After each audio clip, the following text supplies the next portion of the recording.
All right, thank you all for tuning in. And my guest today, she's who I would consider the number one female sports opinionist in the world, Miss Joy Taylor. Thank you for joining me today. Oh, thank you. Thank you for having me. No problem. This is not only good to have you, of course, but it's good to have you at this specific time because off the heels of what happened last night, I'm sure you're pretty excited. I am very excited. It was a very stress-filled watch. I will say it was not the most enjoyable Game 7 that I have ever experienced, but considering the way that the entire series went, it definitely added to the tension. But I enjoyed the outcome very much, and I am very excited for the finals. That was such like a weird twist and turn that series took, right? Because the way it started was sort of like obviously it was 3-0, and then the way that the Celtics kind of roared back, you kind of got the impression that the tide was turning towards their direction. And then the way it ended was like just the door got slammed shut on them, I guess you could say proverbially. But I'm going to ask you though, because what do you think it is as far as like the Heat when it comes to playoff time? Because this isn't the first time we've seen it. Like a couple years ago with the bubble, even too. They weren't like a high seed, and they kind of went on a little bit of a Cinderella run there. What do you think it is about them come playoff time that they just seem to turn up? I think it's a little bit of philosophy within the organization that you use the regular season to obviously position yourself for the postseason because you have to be in the postseason, but you work through all those sort of issues and chemistry issues and lineup changes and all that stuff during the regular season. They did a lot of this when LeBron was there as well. It was this kind of this feeling like, oh, like the regular season doesn't really matter, which if your philosophy as an organization is to win championships, then it kind of doesn't matter that much. It really matters how you perform in the postseason. Now, we've been having an ongoing conversation on air about does it, even if you win, are you the better team? Like sometimes the better team loses in the postseason. And my argument is that, well, it depends on how the postseason is structured. If it's the Premier League and the winner of the regular season is the winner of the league, then yeah, the regular season matters because that's actually how the competition works. But we have decided that we will have a postseason for the NBA, and seeding doesn't matter that much if you are a team that knows how to play in the postseason, which is really an additional and different season. Like your lineup changes, your bench gets smaller, your adjustments are different. You're playing the same team for a series as opposed to flying around the country. So the Heat just have players that understand how to win the postseason in Jimmy Butler, and they're extremely well coached. And I got to be honest, it's not really a Cinderella run. The Heat have been in the Eastern Conference Finals 3 of the last 4 years. They've been in the finals 2 of the last 4 years. It just seems Cinderella because of the seeding that they are, but this essentially core has been there 2 of the last 4 years in the finals and 3 of the last Eastern Conference Finals. So it's not really a Cinderella run. Right, it's sort of in their DNA, I guess you could say already. And like them having to go through the play-in, they're already kind of scratching and clawing their way in to begin with, so they kind of already are in that like fight or flight mode, I guess, as opposed to maybe a team that's been set in the one seed for quite a few while, I guess you could say. Yeah, they're Um, cruising towards the end of the season. yeah. So I want to ask, obviously, you grew up in Pittsburgh, but then you obviously went to school in Florida. How does a Pittsburgh girl end up in sunny Florida? Well, I had spent some time in Florida with my brother being in Miami, so that was how I became familiar with Florida. I hadn't been there before Jason went down there, so he sort of introduced me to the area. But yeah, I mean, I'm someone who always had the intention of traveling outside of where I grew up. I mean, I love Pittsburgh and was born and raised there. I still have a ton of family there and go back often, and always root for the Steelers and always represent for Pittsburgh. But we don't have a basketball team. I did grow up playing basketball. We don't have a basketball team in Pittsburgh, so I was always a team of or a fan of a team that wasn't from there, obviously. So I grew up as a Chicago Bulls fan Okay. and grew up watching Michael Jordan, and then became a fan of Dwayne Wade, and then obviously went to school in Miami and covered the Heat at the beginning of my career in Miami. So you were obviously playing basketball. That was kind of, I guess, where your inclination to want to cover and talk about sports came from. You were around it, so that's what led you to it. You'd Well, I say. grew up playing sports. I grew up running track and playing basketball. Those are the two sports that I, started at the youngest age. And then I also played soccer and volleyball. I obviously grew up in Pittsburgh, so I grew up around people that just talked about sports all day long. Everyone watched the games, everyone had an opinion. And so I grew up in a sports city. And so my familiarity with sports and I guess passion for conversation about sports was just something that I was always familiar with. So when people ask how I got into sports, I'm always like, I don't know, like probably the same way you got into sports, like you watched your local teams and then people talked about them. So yeah, but I did play sports growing up. Did you ever, in your line of view, have any other fallback if talking about sports was never going to be a thing? Like, did you ever have anything else on your mind as far as career path goes? Oh, sure. I mean, I did not have there's no backup story. I did not come from money, so there was always a desire to be success and to make money, but I was going to pay my bills regardless. Like Right. that wasn't an option. So yeah, I mean, I was that confused early college kid. I mean, my first major was psychology because I thought I wanted to work in an insane asylum. Don't ask. Obviously that desire passed through. Actually, I loved my first semester and my classes, but I went to one of my professors, my psychology professors, and asked them how long I would have to be in school if I wanted to have my own practice. And he said 12 years. And I said, no, thank you. I will be switching majors. And then I switched to broadcasting, but I was running track in school when I was studying that. So I always had a foot, if you will, in sports. And then it just became clear, like, this is something I'm passionate about and can do for a living. And I also never wanted to do solely sidelines or solely writing. Like I always wanted to be a personality. Mm, And at the time that I got into the business, these type of shows didn't exist. You didn't have podcasts, you didn't have digital shows. There wasn't an abundance of coverage of sports. It was really just the mothership and your local sports. So if you wanted to do opinion, you really had to get into the radio side. So that's why I started in radio. oh wow, yeah. I'd say like back then too is a lot more because you obviously mentioned there's none of this back then, so like it was a lot more. It was more niche, I guess you could say, of a sort of genre, not genre, but like you know, you get the point. Yeah, there weren't as many opportunities to get into sports. And if, like I said, if you wanted to cover sports, you were likely a sideline reporter or you were a local beat writer.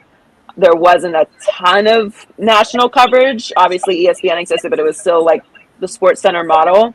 And it wasn't really until I got into, my junior, senior year of college that the shows like First Take and Around the Horn and PTI and His and Hers really like exploded. And that's when the whole business, along with the news business, was really shifting to opinion. And that had a lot to do with people's access to highlights and access to games. So when Sunday Ticket came out and, NBA package, and you were able to actually watch games outside of your market and you were able to access highlights via YouTube or on your phone, it really changed the consumer's desire to rewatch highlights because they could access it themselves. So now what do we want? We want what the experts or what the pundits feel or think about what we watched. So that's really was the shift in the type of coverage that sports has. And now it's a whole massive industry, and it's just going to continue to grow because sports and news are really the last things that we watch as a society live. Like if there's a massive news story, we're going to watch the news. If there's an election, we're going to watch the news. And sports, you have to watch live because you have to see it happen while it's happening. You're not going to like I rewatch games just, for, extra analysis, but like we're not going to rewatch a game once we already know the outcome most of the time. So everything else is streaming and on demand. So sports has really exploded as an industry, and the coverage and, desire for opinions has really exploded along with the platforms. Yeah, that's a good segue into this next point. I was going to ask, how much goes into like a day-to-day prep for you? Like, are you one of those people, like, it comes natural to you where you want to talk about, or do you kind of have to like meticulously break down with, like, whatever goes on in said sports game throughout the week? It's a mixture of both. Obviously, you watch, the games, but there's a lot of preparation that goes into doing even a daily show. So, sometimes throughout the week we might do the same story, multiple times throughout the week, but you want to find different angles on it. Obviously, you're going to want to do research with your producer, or we have stats department that we can ask, how many threes did this player average in the last series. Like, they can provide that kind of information to help build arguments, or just help give us more information for what we'll say on the show. So it's a little mixture of both. We do a lot of prep. We do a prep call. We do a prep meeting. We go over our notes. We talk through. A lot of times we'll change things in the pre-show meeting, something that we had planned on doing, and then throughout the conversation of us talking about what our thoughts are on a particular topic, we'll be like, you know what, maybe it would be better if we did this topic instead, because everyone seems really passionate about that. So there is a lot of prep that goes into the show, because you want to make it entertaining, but you also want to make sure that you are bringing real facts and information to the viewer as well. Right. I think, like, from an outsider's perspective, anybody who's like never taken any type of television or broadcasting class throughout college, you automatically assume, oh, this is cool. You can just sit around a table and talk sports. But there's like this, and you've obviously taken classes and you're a part of the broadcast now. It's like almost like a rundown type of thing. You've got like set amount of time that you have to talk about a subject, and then you head to commercial, right? So you're like on the clock, and you got to be like crisp, like to a T with what you're talking about. So it's not like cut and dry, I should say, as like sit around and just talk sports. Like, there's a lot of like nuts and bolts to it, I guess. Yeah, so we call them beats in the biz. We call them beats, and each show has different beats. It has a different clock. So, for example, the herd has much longer blocks. So there's more time in between commercial to commercial to fill or to talk. And because it's a radio style format, it's not really as structured, or the ball isn't passed as much as, say, Speak, where there are 4 people on a panel and our blocks are shorter in time, meaning commercial to commercial, we may have a 10-minute block as opposed to the herd that might have a 25-minute block. Right. But I liken it to giving a class presentation, but everyone can watch. That's right. kind of what it's like. Like, you wouldn't just walk up, even if you knew the subject, you wouldn't just walk up in front of your college professor and give your oral presentation without preparing. If you did, even if you knew a lot about the subject, you would probably fail because you didn't have any structure to your speech. You didn't have any information to back up what you're saying. You wouldn't really be flowing as you're speaking. You wouldn't know the next thing that you're leading into. So if you think of it that way, that's kind of what doing a television show is like. It's a little more involved. There's a little more things you have to go to, and you got to do this read, and you've got to hit the break on time, and all those things. But it's very similar to preparing for an oral exam, only every day, and any amount of number of people can tune in and watch, and it's live and it's gonna be recorded. So they're always gonna remember if you didn't do a good job. But that's kind of what it's like. Mm-hmm. And now we're seeing kind of more women such as yourself breaking into the industry, and maybe a time in which back then it was less popular for women to kind of be talking about sports. When you made your first introductory into coming into this line of work, did you find that you had any pushback, or were they accepting of you when initially coming in?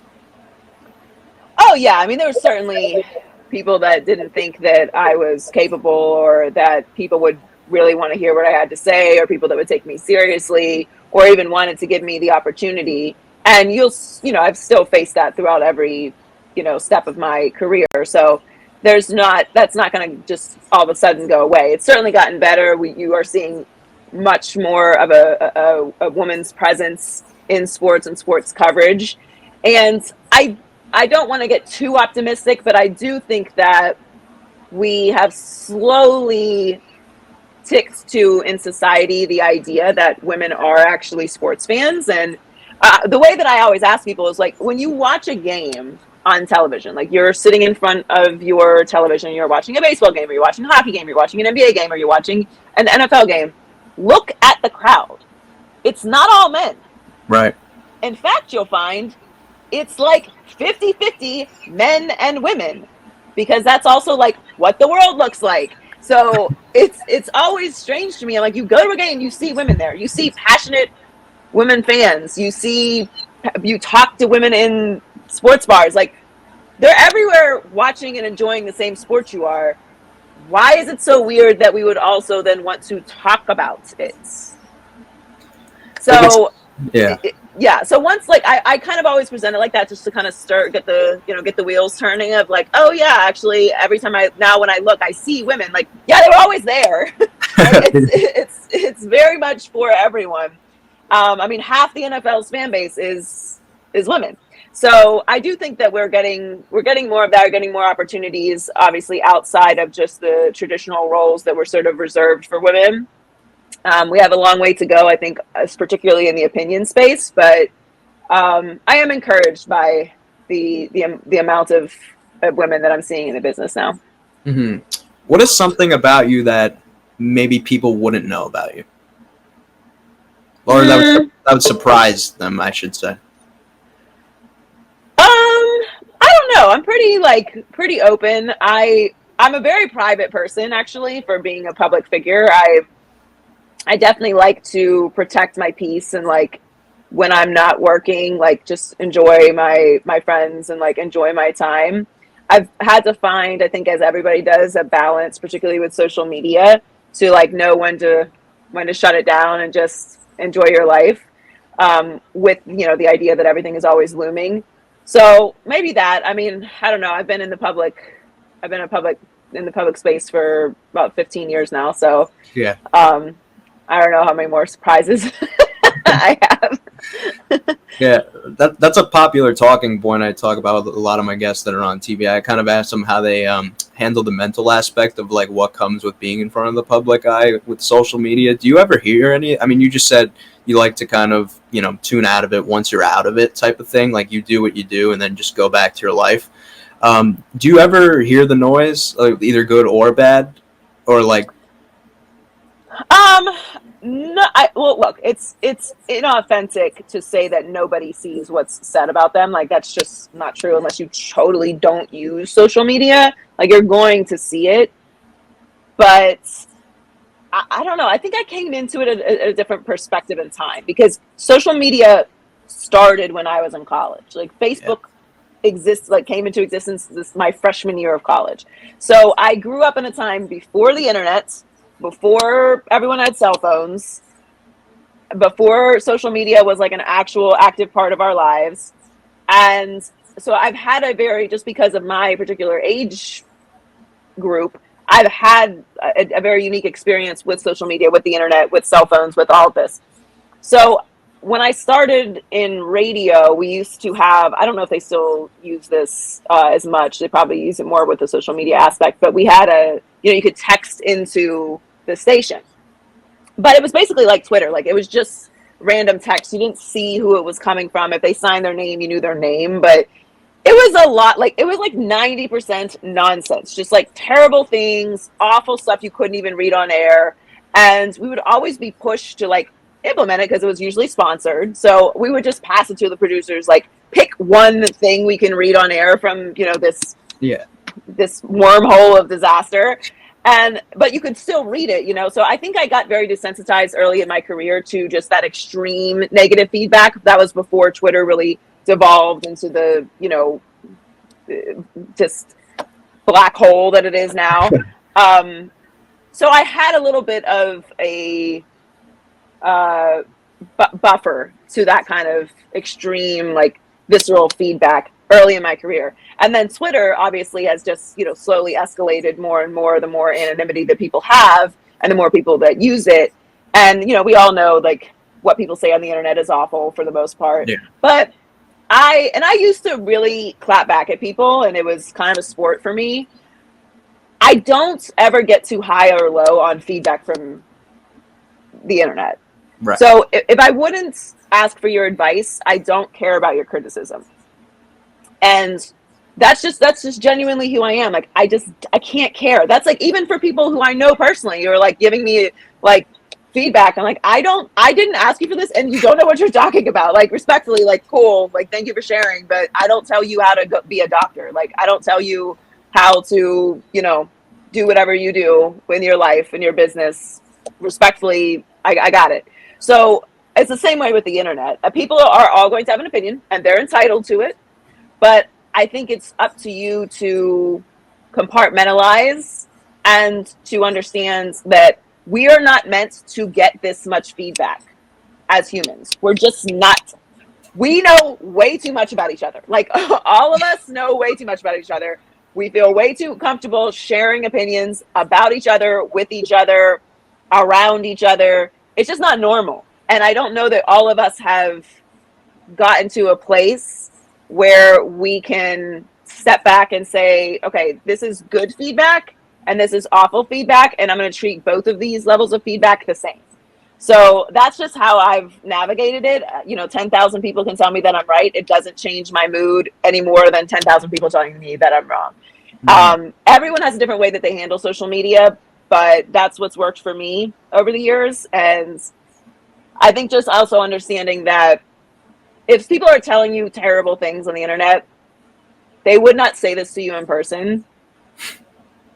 So they don't like really mean it. Yeah. That's how I look at it. Like if you wouldn't walk up to me to my face in the flesh and say this insane thing you just said to me on the internet, why am I taking you seriously? It's just kind of weird.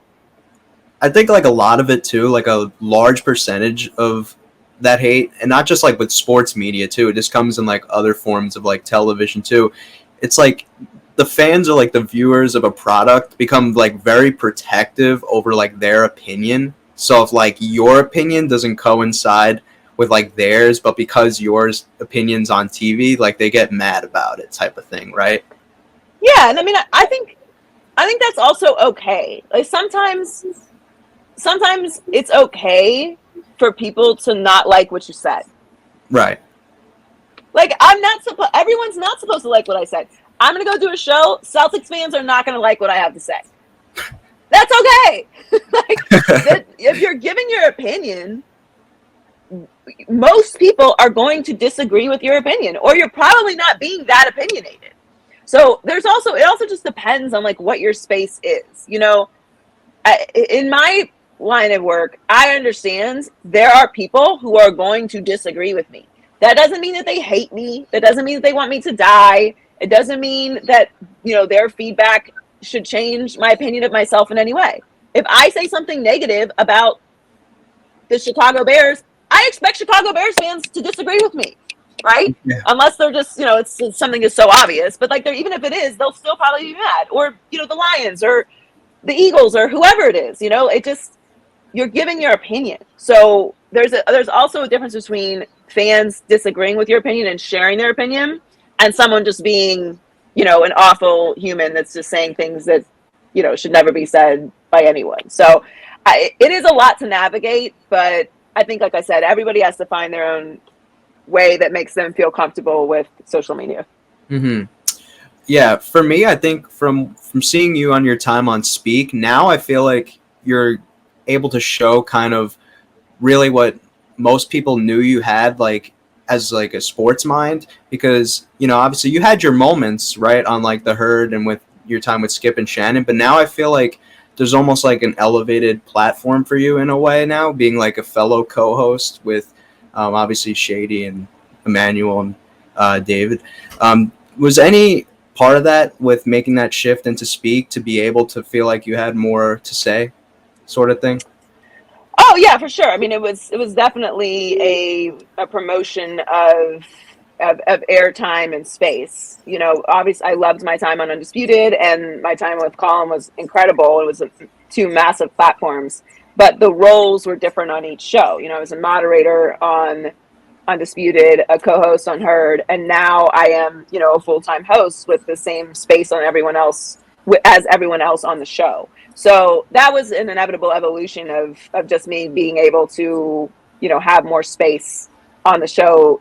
Again, how the show is designed and the beats and all of that has allowed me to be into that space. So yeah, I mean, it's been great. I mean, for those people who have, followed my career from Miami and listened to the podcast when I had my podcast, I think, those people gratefully knew that I had that in me. So it was just a matter of being able to, eventually grow into a space that allowed me to have that bandwidth, which, as you grow in the business and as you take different steps, I think you learn different things on the way. I became a better talent at each stop that I had. And, the more experience and the more reps that you get, the better you are. So it's been really fun to be able to step into that space. Do you have any advice for your younger self? Yeah, I get asked this question sometimes. I give like a different answer every time. No, I mean, I would say, like, don't trust everybody and, enjoy the process. I think also, not just for my younger self, but for all, people who are in the business, it's important to remember that things do not happen overnight. Like that shouldn't be the plan. It shouldn't be the plan to like come out to Hollywood and just get discovered. It's things happen when they're supposed to happen for a reason. You've got to be ready when that opportunity is presented to you. We all should have, an elevated sense of self, particularly if you're in this business, because you're putting yourself out there and, it is show business, so there is a little bit of this, I don't want to call it arrogance, but like a lot of, trust in yourself that you're saying something people want to listen to and you're sharing your thoughts. And like, that's a vulnerable thing to do.